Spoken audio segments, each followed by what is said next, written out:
परिचय। क्या आपने कभी निम्नलिखित खाद्य पदार्थों जैसे शीतल पेयों, घी, ब्रेड, दूध, नमक के पैक पर शुद्ध शब्द लिखा देखा है? जी हां, इन सभी पर शुद्ध लिखा होता है। तो आइए पदार्थों की शुद्धता के बारे में चर्चा करें। उद्देश्य।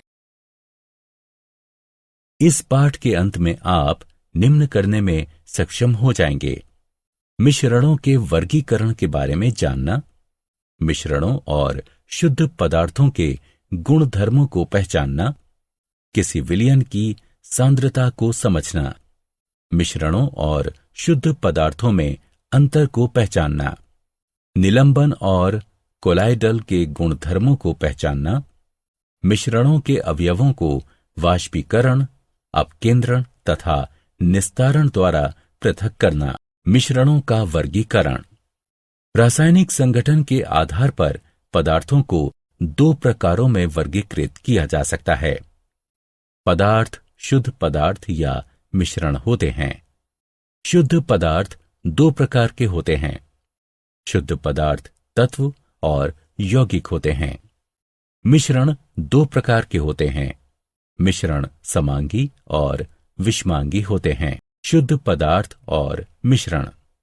शुद्ध पदार्थ वो पदार्थ होता है जिसमें केवल एक प्रकार का पदार्थ यानी तत्व अथवा यौगिक होता है।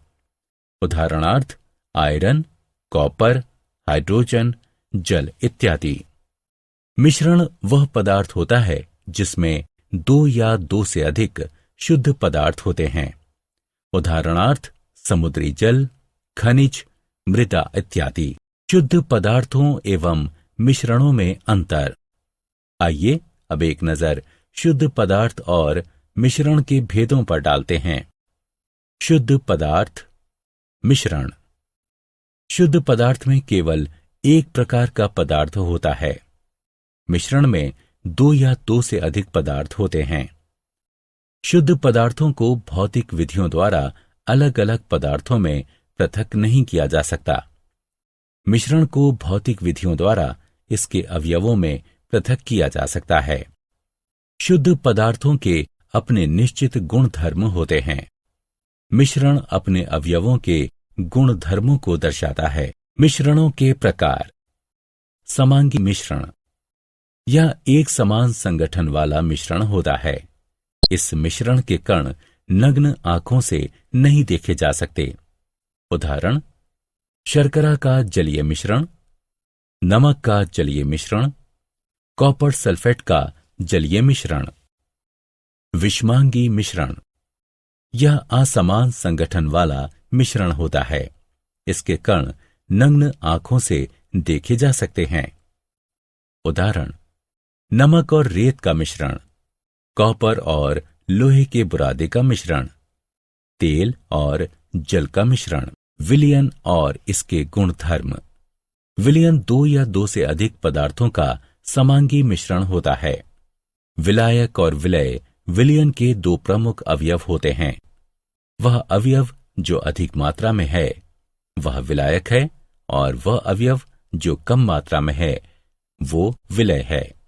जल में नमक का विलयन, जल में शर्करा का विलयन, जल में आयोडीन यानी टिंचर आयोडीन तथा सोडा वाटर आदि विलयन हैं। कोलाइडल विलयन। कोलाइडल विलयन दो या दो से अधिक पदार्थों का विषमांगी मिश्रण होता है। उदाहरणार्थ जल में स्टार्च का मिश्रण, अंडे की अल्बुमिन का जल में मिश्रण, दूध, धूल या धुएं से युक्त वायु। कोलाइडल विलयन के गुणधर्म। कोलाइडल विलयन एक विषमांगी मिश्रण होता है। इसमें उपस्थित कणों को नग्न आंखों से नहीं देखा जा सकता। विलय के कणों को छानकर अलग नहीं किया जा सकता। विलय के कण तल पर नहीं बैठते तथा विलयन स्थायी होता है। विलयन के कण विलयन से गुजरने वाली प्रकाश की किरण को फैला देते हैं और इनसे गुजरने वाले प्रकाश के मार्ग को देखा जा सकता है। निलंबन और इसके गुणधर्म। निलंबन दो या दो से अधिक पदार्थों का विषमांगी मिश्रण होता है। उदाहरणार्थ, जल और रेत का मिश्रण, पिसे हुए चौक और जल का मिश्रण, कोलगेट इत्यादि। इसमें उपस्थित कणों को नग्न आंखों से देखा जा सकता है। इसके कण तल पर बैठते जाते हैं तथा विलयन अस्थायी होता है। इसके कण विलयन से गुजरने वाली प्रकाश की किरण को फैला देते हैं और इनसे गुजरने वाले प्रकाश के मार्ग को देखा जा सकता है। टिंडल प्रभाव। जब प्रकाश की कोई किरण कोलाइडल विलयन से गुजरती है तो कोलाइडल कण प्रकाश की किरण को फैला देते हैं, जिसके कारण विलयन में प्रकाश के मार्ग को देखा जा सकता है। इसी प्रभाव को टिंडल प्रभाव कहते हैं। किसी कमरे में जब प्रकाश की कोई किरण एक छोटे से छिद्र से प्रवेश करती है तो धूल के या धुएं के कणों से किरण के फैल जाने के कारण वहां टिंडल प्रभाव देखा जा सकता है। धूप में उपस्थित जल की बूंदों द्वारा प्रकाश के फैल जाने के कारण घने जंगलों में भी टिंडल प्रभाव को देखा जा सकता है। विलयन की सांद्रता। किसी विलयन की सांद्रता विलय की वह मात्रा है जो विलयन या विलायक की दी गई मात्रा में उपस्थित होता है।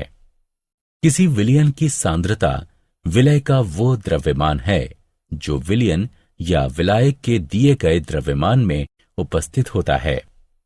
विलयन की सांद्रता उस विलयन के दिए गए आयतन में उपस्थित विलय के द्रव्यमान के रूप में भी दर्शाई जा सकती है। मिश्रण के अवयवों का पृथक्करण। विषमांगी मिश्रणों के अवयवों को निम्न विधियों द्वारा पृथक किया जा सकता है। वाष्पीकरण, अपकेंद्रण, निस्तारण, पृथक्करण कीप की सहायता से ऊर्ध्वपातन, क्रोमेटोग्राफी, आसवन और प्रभाजी आसवन, वाष्पीकरण। यह विधि वाष्पीकृत हो सकने वाले अवयव यानी विलायक को वाष्पीकृत न हो सकने वाले अवयव यानी विलय से पृथक करने के लिए अपनाई जाती है। चित्र में बारिश का पानी बिजली कड़कने के पश्चात गर्म सतह से वाष्पीकृत होकर उड़ जाता है। अपकेंद्रण। किसी भी मिश्रण से अधिक घनत्व वाले कणों और हल्के कणों को अपकेंद्रीय यंत्र का प्रयोग करते हुए पृथक करने की यह विधि अपकेंद्रण कहलाती है। यदि किसी अपकेंद्रीय यंत्र में हम थोड़ा सा दूध लें और उसे तेजी से घुमाएं तो क्रीम दूध से अलग हो जाती है, क्योंकि क्रीम का घनत्व दूध से कम होता है। पृथक्करण कीप की सहायता से निस्तारण। इस विधि का प्रयोग परस्पर अघुलनशील द्रवों को पृथक करने के लिए किया जाता है। इसमें द्रव अपने अपने घनत्व के आधार पर विभिन्न परतों में बढ़ जाते हैं। यदि हम केरोसिन तेल और जल का मिश्रण एक पृथक्करण कीप में डालते हैं तो तेल और जल की अलग अलग परतें बन जाती हैं। स्टॉप कॉर्क को खोलकर जल को पृथक किया जा सकता है। जल के पूरी तरह निकल जाने के बाद स्टॉप कॉर्क को दोबारा बंद किया जा सकता है। क्या आप जानते हैं, जल में सोना माइकल फैराडे द्वारा बनाया गया एक प्रसिद्ध कोलाइट था। ये अभी भी है लंदन के रॉयल संस्थान के संग्रह में और अभी तक इसके कण तल पर नहीं बैठे हैं। एक समूह के तौर पर कोलाइट की पहचान थॉमस ग्राहम ने सन 1860 में की थी। उन्होंने महसूस किया कि जिलेटिन और स्टार्च जैसे पदार्थ जल में शर्करा अथवा नमक की अपेक्षा बहुत धीमी गति से विसरित होते हैं। साथ ही ये भी देखा कि ये उन झिल्लियों के भी पार नहीं जा पाते जिनसे नमक और शर्करा आसानी से पार हो जाते हैं। ग्राहम ने यह भी पाया कि नमक और शर्करा के क्रिस्टल्स बनाए तो जा सकते हैं, पर जिलेटिन अथवा स्टार्च के नहीं। इस नए प्रकार के मिश्रण जो निलंबन और विलयन से अलग था, उसको परिभाषित करने के लिए कोलाइट, ग्रीक शब्द ग्लू से शब्द की खोज उन्होंने ही की। सारांश। आइए हमने जो कुछ सीखा है उसे संक्षेप में दोहराएं। एक मिश्रण में एक से अधिक पदार्थ, तत्व अथवा यौगिक अनिश्चित अनुपात में होते हैं। विलयन दो या दो से अधिक पदार्थों का समांगी मिश्रण होता है। वे पदार्थ निलंबन बनाते हैं जो किसी विलायक में अघुलनशील होते हैं तथा जिनके कण नग्न आंखों से देखे जा सकते हैं। निलंबन एक विषमांगी मिश्रण होता है।